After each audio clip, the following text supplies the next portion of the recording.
Hey, if you need to collect data from the internet, the old way to do it was scraping. And there's a much easier way to do this now, and it's called DoBrowser. It's your browser automated.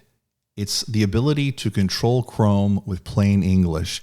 You basically navigate to a website, you open the extension, and you type in what you want to happen.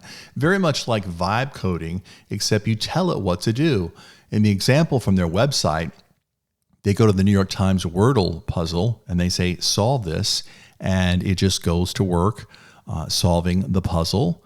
And this works on all kinds of things, extracting data from a page and putting it into a CVS, making a chart based on data from a page. You could be on a page, a news article that might have statistics in it.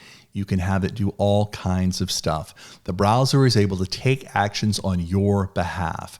This is called DoBrowser.